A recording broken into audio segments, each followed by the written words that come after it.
A paz do Senhor esteja com todos. Amém. Graças a Deus. Vamos para a palavra de Deus.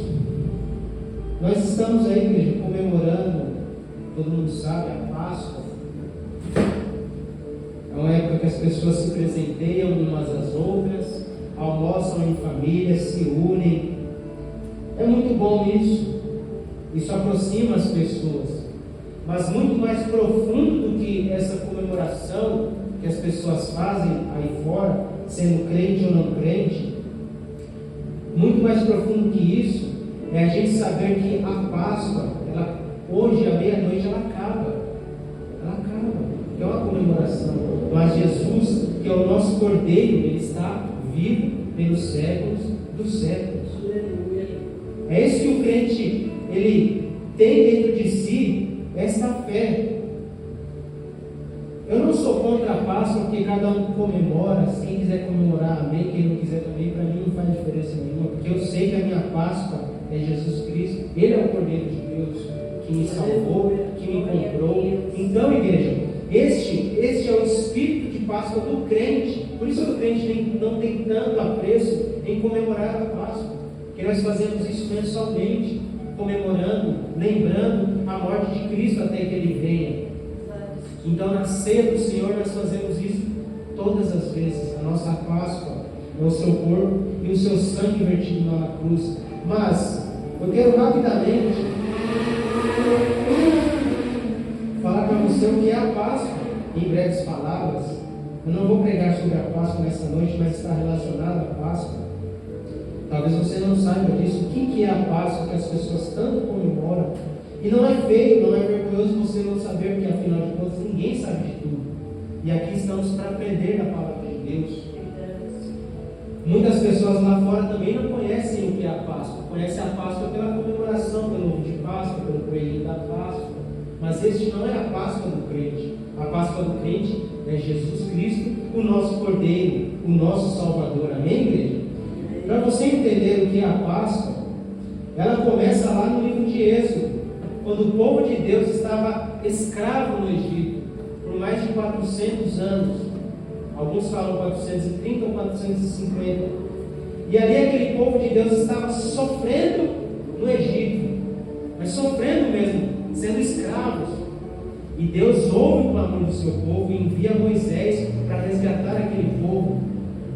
E Deus ali, para encurtar a história, Deus lança as 10 pragas contra o Egito. Mas Faraó não se mostra flexível para liberar o povo, para que o povo seguisse o seu caminho. Nós vemos ali Faraó com o coração duro, porque ele não queria liberar ali a sua mão de obra gratuita, porque o escravo, a mão de obra dele é gratuita. Então o Egito ele lucrava muito com seus escravos, mas eles não queriam deixar o povo sair, não queriam deixar o povo cultuar o seu Deus. E ali Deus manda as 10 pragas. E alguns historiadores dizem que cada praga representava uma afronta ao Deus do Egito. Cada praga. Para mostrar para Faraó que existe só um Deus soberano, Deus acima de todos os deuses que o ser humano aqui da terra ele constrói com suas mãos. Então ali Faraó não teve para onde sair da igreja. Ele perdeu a sua batalha. Cada praga que Deus enviava, Faraó via os seus deuses caindo por terra, não podendo fazer nada. E por fim, a última praga, que foi a morte dos primogênitos, que Deus dá a ordem a Moisés para que cada pessoa, nós vamos ler o texto, sacrificasse o cordeiro, pegasse o sangue do cordeiro e passasse na moreira das portas, acima das portas. E aí quando o anjo de Deus que vinha sobre a terra do Egito, que ele iria matar todos os primogênitos, desde o animal até o ser humano, quando o anjo via o sangue na porta, ele passava por cima. Daí vem o nome Páscoa, que vem do Pessah, que no hebraico quer dizer passar por cima. E ali não havia morte. Então ali no Egito houve uma catástrofe na igreja. Mas o povo que tinha a marca do sangue do cordeiro nas portas, esse não tinha nenhuma perda. Então a Páscoa é isso, é a passagem por cima da casa que tinha a marca do sangue. Cordeiro. E, consequentemente, após isso, o povo foi liberto da escravidão. Grave isso na sua mente. O que é a Páscoa? É o cordeiro que foi morto. A pessoa assava aquele cordeiro, comia, não poderia sobrar nada. E o sangue do cordeiro tinha que ser passado. E, consequentemente, o povo foi liberto, foi livre da escravidão do Egito. Isso é a Páscoa. Leia comigo em Êxodo 12, que você vai ver a história da Páscoa. Êxodo 12, verso 1 diz assim: é o segundo livro da Bíblia. E falou o Senhor a Moisés e Arão na terra do Egito, dizendo: este mesmo mês vos será o princípio dos meses, este vos será os primeiros dos meses do ano. Falai a toda a congregação de Israel, dizendo: aos 10 deste mês, tome cada um para si um cordeiro, segundo a casa dos pais, um cordeiro para cada família. Mas se a família for pequena para o cordeiro, então tome um só, com seu vizinho perto de sua casa, conforme o número das almas, cada um conforme ao seu comer. Fareis a conta conforme ao cordeiro. Êxodo 12, verso 5 agora.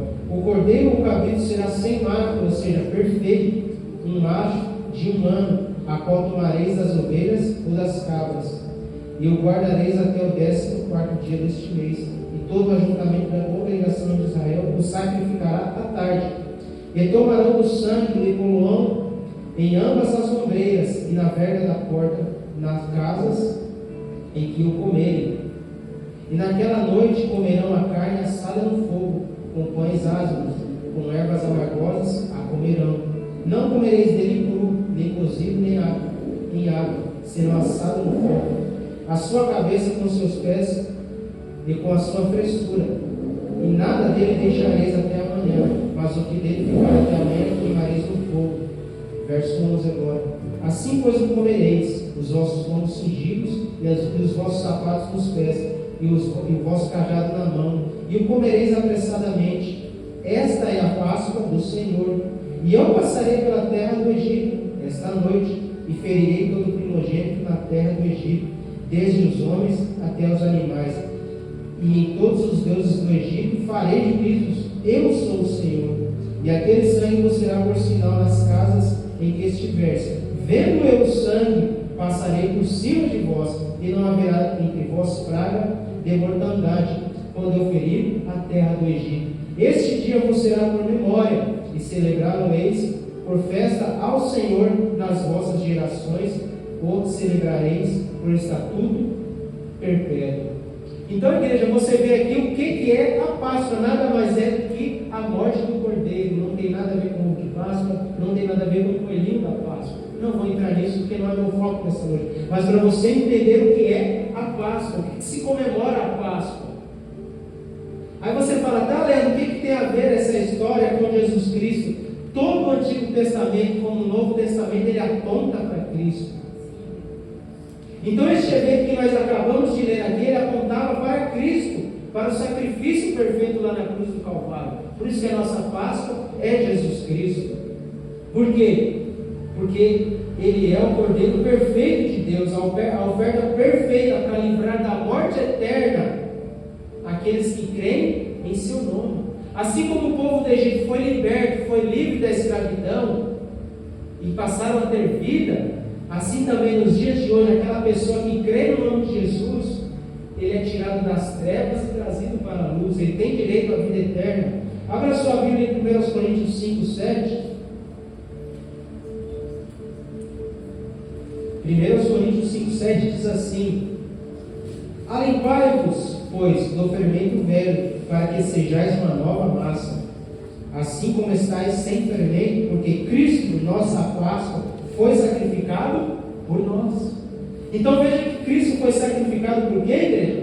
Por nós, por mim e por você, porque Ele nos ama, e para que Ele não visse a obra das suas mãos perecendo no inferno, Ele veio e morreu por mim, Ele morreu por você.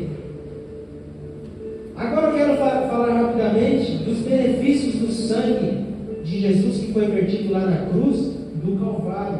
É algo tão profundo, igreja, que a gente passa a partir de hoje a ter ideia de o estivéssemos aqui hoje, para a gente entender que não foi um preço barato, não foi com ouro, não foi com prata que Ele nos comprou. Ele pagou o preço com o seu próprio sangue, para que eu e você fôssemos perdoados, aceitos por Deus. Abra sua Bíblia em Colossenses 1, verso 13. Nós vamos ver alguns benefícios do sangue de Jesus que vem sobre nossa vida. Aqueles que creem no sacrifício de Jesus, na sua palavra. Diz assim: o qual nos tirou, Colossenses 1,13, o qual nos tirou da potestade das trevas e nos transportou para o reino do Filho do seu amor, em que temos a redenção pelo seu sangue, a saber, a remissão dos pecados. Olha só o benefício que o sangue de Jesus traz sobre a vida do crente, daquele que crê.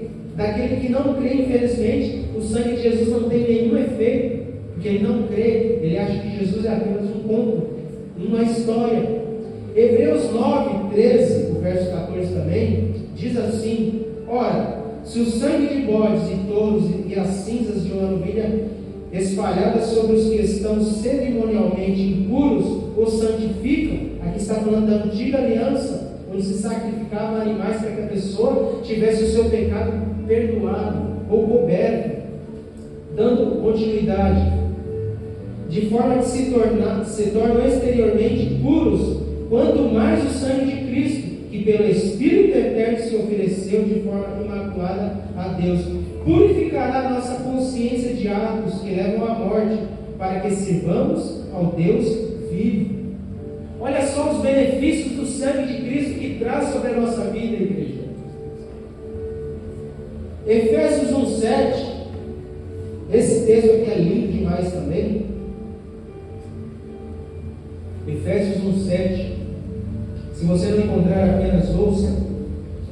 Diz assim: nele temos a redenção por meio do seu sangue, o perdão dos pecados, de acordo com as riquezas da graça de Deus. Então nosso pecado ele só foi perdoado, igreja, porque Jesus derramou o seu sangue lá na cruz do Calvário.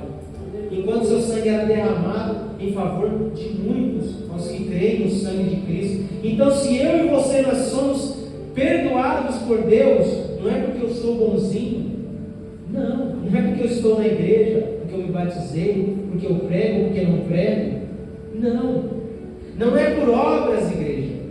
Ah, mas fulano é bonzinho, bonzinha, essa pessoa tem direito à vida eterna. Não é por obra humana, mas pelo sangue de Jesus, aquele sacrifício vivo, onde Ele derramou o seu sangue, para que eu e você tivéssemos nosso pecado limpo. As nossas vestes antigamente eram sujas, e lá em Apocalipse fala que Ele lavou as nossas vestes no sangue. Bem-aventurado é aquele que lava as suas vestes no sangue do Cordeiro. Então nós hoje temos a nossa roupa espiritual branca como a neve. Por quê? Porque Cristo lavou os nossos pecados. E quando Deus olha para mim, olha para você, Ele não vê pecado, porque o sangue de Jesus nos purifica, nos limpa. Não importa o que a pessoa tenha feito no passado, igreja, não importa. A pessoa, aos nossos olhos, ela pode ser a pior pessoa da face da terra.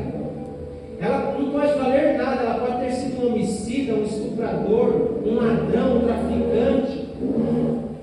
Pode ter roubado meio mundo. Mas se essa pessoa ela for humilde, ela reconhecer que é um pecador, que é uma pecadora, e ela precisa de um Salvador, o sangue de Jesus limpa essa pessoa de todos os seus pecados. Embora a gente não aceite, mas Deus é gracioso, Deus é amor, e Ele tem tanto amor por uma alma, que Ele não olha o passado dessa pessoa, Ele apenas a limpa com o seu sangue, e faz essa pessoa se tornar filho e filha de Deus. É o que a palavra de Deus nos diz. Mateus 26, 28, olha só o que Jesus disse: isto é o meu sangue da aliança, que é derramado em favor de muitos para perdão dos pecados. Olha que bênção, igreja, o sangue de Cristo. O que ele faz na vida do homem? e da mulher. E para você ter noção, Efésios 2,13, olha só o que diz a palavra de Deus. Mas agora, em Cristo Jesus, vocês que antes estavam longe de quem? De Deus, foram aproximados mediante o sangue de Cristo. Após a queda de Adão e Eva, igreja, o homem se separa de Deus de uma maneira tão distante, maior que um abismo. É impossível que o homem se chegue a Deus. É impossível. Não tem como. Vou repetir, a pessoa pode ser boazinha, bonzinho, pode fazer obras de caridade, mas isso não aproxima o homem de Deus. Por quê? Porque é um abismo enorme. E quem que nos aproximou de Deus? Foi o sangue de Jesus.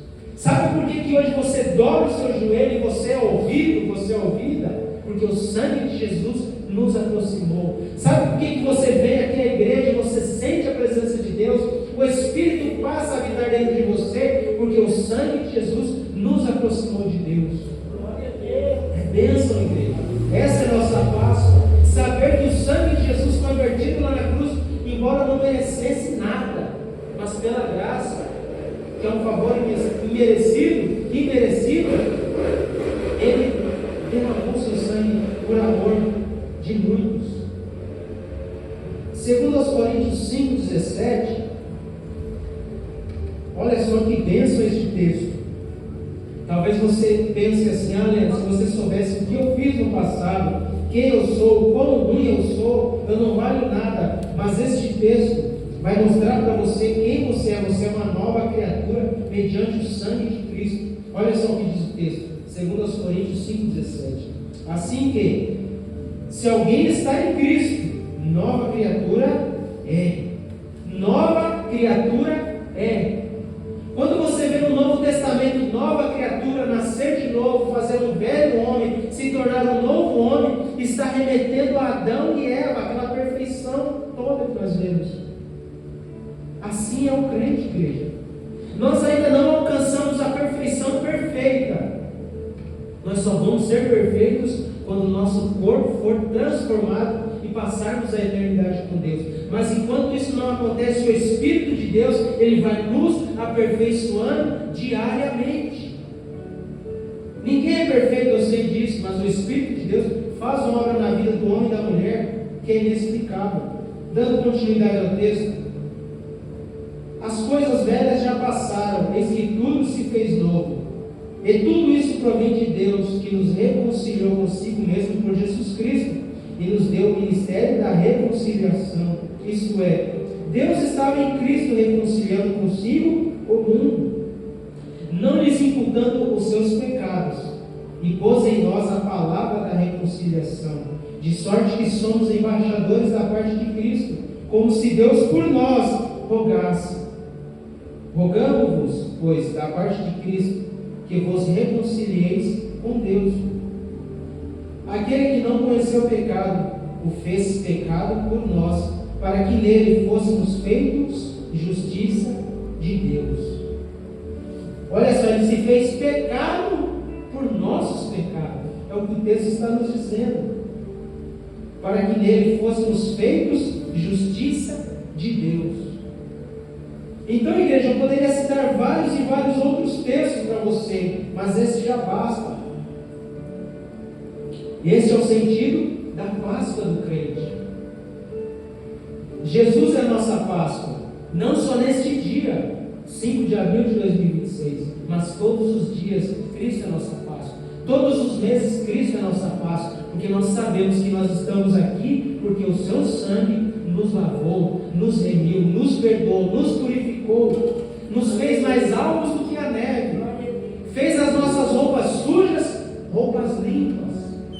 E não é por obras de mãos humanas, não, mas porque a graça de Jesus, o seu sangue, nos fez aceitos diante de Deus. Por isso que o cristão, o evangélico, para melhor denominar a nós, não tem tanto apreço pela Páscoa, porque nós sabemos que a nossa Páscoa é Cristo. Amém, igreja? Amém. Porque nós sabemos que Cristo está vivo dentro de nós. Por que eu te Porque nós temos nos dias de hoje um grande problema. Nós vivemos a época da apostasia. E nós vamos ler um texto já, onde o apóstolo Paulo fala que muitos crucificaram a Cristo novamente. Quando a pessoa abandona a fé, é como se ela crucificasse Cristo novamente. Isso não pode acontecer na vida do crente, de jeito maneira. Muitos abandonam a fé, igreja.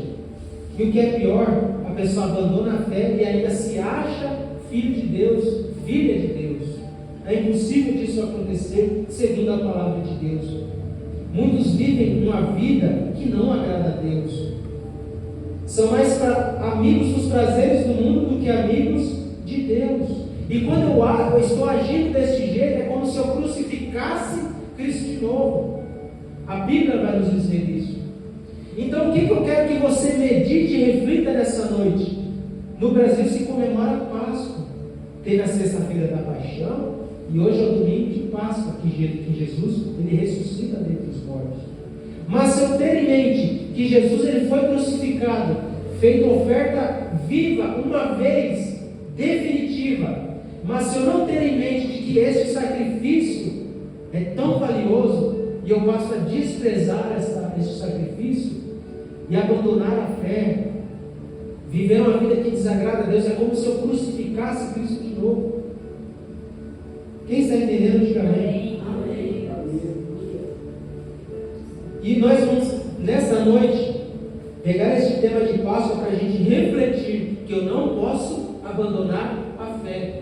Eu não posso ser um apóstata, viver uma apostasia da fé. E eu quero trazer para vocês nessa noite o que é apostasia. O que faz uma pessoa abandonar a fé?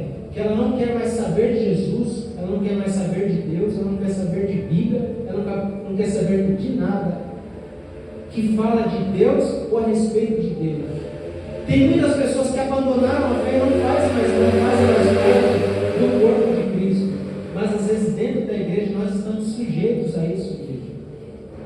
Aquela pessoa que se apostatou na fé, não é aquela pessoa simplesmente que abandonou a igreja. Não. Nós estamos falando aqui da nossa comunhão com Deus. E como que começa a apostasia? É um processo lento e gradual, igreja. A pessoa não abandona a fé da noite para o dia. Não. É um processo que leva tempo, é demorado, é lento. Uma das coisas que faz a apostasia chegar à vida dessa pessoa é quando ela abandona a leitura da palavra de Deus. É um dos sinais que faz a pessoa se apostatar da fé. A pessoa passa a não ter mais prazer na oração. Ela não é mais vigilante na sua vida com Deus. Ela não se torna uma pessoa vigilante. E ela não tem mais vontade de estar em comunhão com o corpo e com o sangue de Cristo. São sinais que apontam que essa pessoa está abandonando a fé. Muitos às vezes abandonam e saem da igreja, mas às vezes dentro do corpo de Cristo isso acontece com qualquer pessoa, igreja. A pessoa ela vem para a igreja, mas ela não tem prazer de estar na igreja, ela não tem prazer de viver um devocional com Deus. É como se ela estivesse dentro da igreja obrigada. Quando eu estou agindo desse jeito, é como se eu crucificasse a Cristo novamente. Porque é muito fácil olhar para a vida de uma pessoa que abandonou a igreja. É muito fácil. Mas quando eu olho para dentro de mim e vejo que o meu devocional com Deus está falho, isso me faz meditar de que eu não tenho que olhar a vida da outra pessoa, mas eu tenho que olhar para dentro de mim. Como está a minha comunhão, o meu caminhar com Deus. Quem está entendendo a palavra de Deus? Isso implica, igreja, ser filho de Deus, ou discípulo, ou cristão, ou seja o nome que você queira dar, é viver de acordo com o que Deus quer. Para ser um discípulo de Jesus é muito difícil, porque nós sentimos na pele a renúncia, a dor de não negar o nome de Jesus. de não negar a sua palavra. Olha só o que diz em João 8,31. Jesus dizia, pois, aos judeus que criam nele: se vós permanecerdes na minha palavra, verdadeiramente sereis meus discípulos. E na atualidade a qual vivemos, igreja, muitas pessoas se dizem cristãs, evangélicos, se dizem filhos e filhas de Deus, mas de acordo com a sua vontade. Ela está longe da palavra de Deus. E para eu ser discípulo genuíno, verdadeiro, não aquele cristão pirata, não, aquele cristão falso, não. Para eu ser um cristão genuíno, eu tenho que estar de acordo com a palavra de Deus. É o que a palavra de Deus está nos dizendo. E quando a pessoa age assim, Deus está com os seus olhos para essa pessoa. Não que ela tenha preferência, não. Não que Deus dá prioridade para essas pessoas. Mas quando a pessoa vive de acordo com a palavra, a Bíblia diz que as bênçãos correm atrás dessa pessoa. Ela não está apegada aos bens dessa terra, mas as bênçãos correm atrás dessa pessoa. É o que diz a Bíblia. E eu quero falar para nós nessa noite alguns sinais que fazem essa pessoa abandonar a fé, mesmo dentro da igreja. Ou talvez você conheça uma pessoa que de fato abandonou. A pessoa começa a aceitar falsas doutrinas, igreja. E a banalização da fé. O que é a banalização da fé? Aquela fé superficial. A pessoa fala assim: que crê em Jesus? Nada, Deus. Isso é bobo, isso é boba. Que crê em Jesus? Para que eu preciso de Deus? Às vezes eu oro a Deus pedindo algo, mas você não precisa ter essa fé em Deus. É uma fé superficial. Infelizmente nós vivemos nos dias assim. E aí a pessoa, ela passa a amar mais ao que está no mundo do que está no reino de Deus. A fé da pessoa se torna uma fé banal, porque ela crê mais no que está no mundo do que aquilo que está no reino de Deus. E se a gente parar para pensar diariamente, às vezes nós vivemos assim, igreja. Nós acreditamos mais no que o mundo tem a dizer e nós excluímos a palavra de Deus. Olha só o que diz em 1 Timóteo 1,4, que muitas pessoas elas creem em tudo aquilo que ela ouve, mas elas não dão crédito à palavra de Deus. E nos dias de hoje nós vivemos uma era assim, dentro da igreja e fora da igreja. 1 Timóteo 1,4 diz assim: nem se deem a fábulas ou a genealogias intermináveis, que mais produzem questões do que edificação de Deus, que consiste na fé. Assim o faço agora. Então Paulo está dando para nós um conselho, que eu não tenho que dar ouvido a falas, a falácias, a estudos que nada edificam a fé das pessoas, mas eu tenho que estar ligado naquilo que está na palavra de Deus. Mas o que acontece com essas pessoas que vivem dessa maneira? Na sua mente, elas se autoconsideram filhos e filhas de Deus, mas levam uma vida totalmente contrária à palavra de Deus, distorcem a palavra de Deus. E nós poderemos chamar alguns deles de desigrejados, aquelas pessoas que dão mau testemunho e se dizem crentes. Isso serve para mim, serve para você.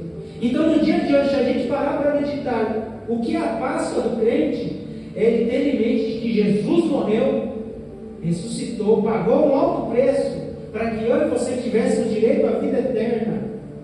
E quando eu tenho isso em mente de que alguém morreu em meu lugar, se hoje nós partirmos dessa terra e partirmos para a eternidade com Deus, eu tenho que ter a noção de que eu fui para o céu porque Jesus pagou o preço no meu lugar.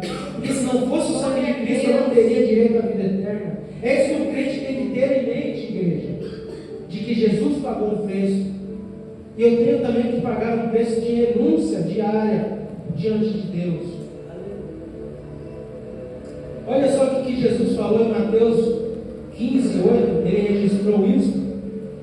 Este povo se aproxima de mim com a sua boca e me honra com os seus lábios, mas seu coração está longe de mim. Então veja, igreja, que ser cristão mas não é fácil. É muito mais fácil abandonar a fé e viver de acordo com o que o mundo diz, e no fim eu falar, eu sou crente. É tão fácil. Mas quando a gente tem ideia de que é difícil ser um crente, a gente para e reflete. A essência da apostasia, igreja, que é o desvio definitivo da pessoa dos caminhos santos do Senhor, onde a pessoa passa a negar a Cristo como Salvador.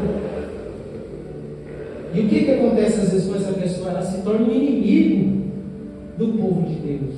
É lógico que Deus não tem inimigo, porque Deus é soberano, mas essa pessoa ela passa a pelejar contra a igreja. Quando você vê pessoas aí no mundo afora falando mal da igreja, mal dos crentes, de tudo aquilo que se refere a Deus, a sua palavra, ao seu povo, é porque essa pessoa se apostatou da fé. Se você ver alguém falando mal de um cantor gospel, da igreja A, igreja B, é porque dentro dessa pessoa ela se apostatou da fé. Pare e analise. Se você vê alguém falando mal do reino de Deus, quando você vai ver a fundo, essa pessoa já se afastou dos caminhos do Senhor. Então ela vê Deus como um inimigo. Ela vê a igreja como um inimigo. Mas muito mais além disso, reflete quem ela é. Ela não faz mais parte do corpo de Cristo. Mas é lógico que nós temos que orar para que essas pessoas voltem. E aí o que acontece? Essa pessoa ela passa a ter um endurecimento do seu coração. Ela negligencia a fé. E essa pessoa passa a tratar pequenos pecados de forma leviana, como se nada importasse mais. Isso é uma pessoa que se afastou, ela apostatou da fé. E aí o que acontece com o coração dessa pessoa? Ela fica com um coração duro. Eu posso falar, você pode falar, Deus pode falar, mas ela tem um coração duro com as coisas de Deus. Ela não aceita ser repreendido ou repreendida. Igreja, um dos segredos do reino de Deus é você ser humilde. Esse é o segredo do reino de Deus, você ser humilde.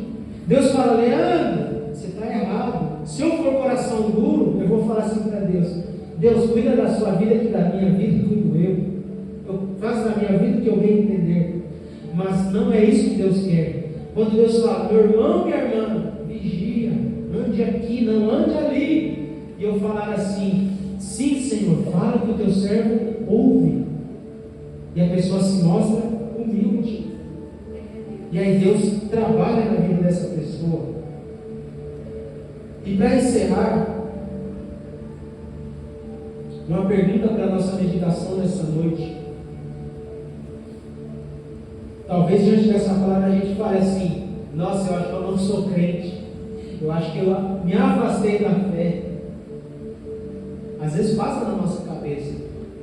Mas nós temos que ter em mente uma coisa, igreja. Eu posso deixar de ser filho de Deus, mas Deus jamais vai deixar de ser meu pai. Jamais. Nós vemos isso lá na parábola do filho pródigo. Lá em Lucas 15, 20. Diz assim, olha só que nessa parábola nós vemos o amor de Deus, de um filho que pega a sua herança, sai para o mundo, gasta tudo, fica pobre, mendigando, e ele fala, pequei contra Deus, pequei contra o Pai, pequei contra os céus, eu vou voltar e vou me arrepender, porque eu pequei. Aí imagine você volta para casa, e o seu pai está com os braços abertos te esperando. Lucas 15, verso 20 diz assim, e levantando-se, foi para seu pai, e quando ainda estava longe, viu o seu pai, e se moveu de íntima compaixão, e correndo, lançou-lhe ao pescoço e o beijou, e o filho lhe disse, pai, pequei contra o céu e perante ti, e já não sou digno de ser chamado teu filho. Mas o pai disse aos seus servos, trazei depressa a melhor roupa, e vestiu-o, e pondo-lhe um anel na mão, e sandália nos pés, e trazei o bezerro cevado e matai-o, e comamos e alegremos-nos, porque este meu filho estava morto e reviveu, e tinha se perdido e foi achado, e começaram a alegrar-se. Então nós vemos o amor de Deus para com o ser humano, igreja.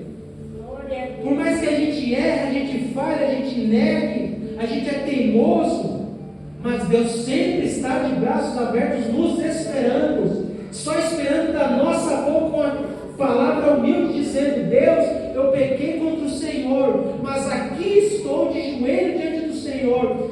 Eu pequei, mas quando nós achamos que Deus vai nos julgar, vai trazer sobre nossa vida um juízo, Ele fala: não, meu filho, você estava morto, mas hoje você está vivo. Você estava perdido, mas hoje eu te encontrei, hoje eu te achei. Quando eu entendo isso, igreja, eu consigo enxergar o amor de Deus. Porque Deus, Ele é amor, mas Ele é justiça também. Mas nessa noite, neste domingo de Páscoa, nós podemos enxergar o amor de Deus para nossas vidas. E eu quero estar orando em favor da sua vida nessa noite.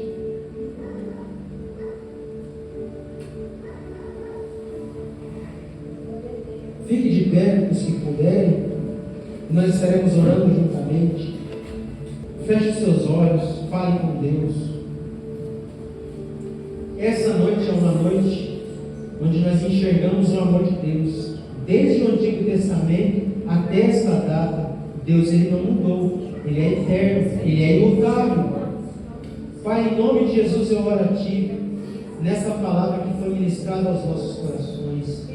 Em nome de Jesus eu te peço, ó Deus, que nessa noite, cada um de nós venhamos ser humildes diante deste Deus santo, deste Deus infinito, deste Deus misericordioso. Pai, quantos de nós às vezes não somos humildes? Mas Deus, em nome de Jesus eu te peço que o Teu Espírito Santo venha transformar este coração, Pai, de pedra, num coração de carne, que diante de um Deus tão grande, a gente venha se humilhar e entender que Deus é amor. Mas para que este amor se faça vivo em nós, nós temos que nos humilhar diante de Deus e dizer: eis-me aqui, Senhor, faça-se em mim o Teu querer.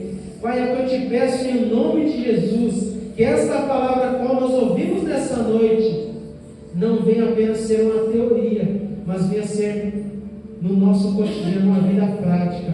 É o que eu te peço em nome de Jesus, que o Teu Espírito Santo venha fazer a obra em nossas vidas. É o que eu te peço, ó Pai, em nome de Jesus, que nessa noite a gente venha se arrepender, venha reconhecer que nossa Páscoa é Jesus Cristo. E é isso que importa, Pai. É o que eu te peço em nome de Jesus e para a glória de Deus. Quem crê assim, diga amém, Jesus. Amém. Pode tomar a sua assento, glorificado.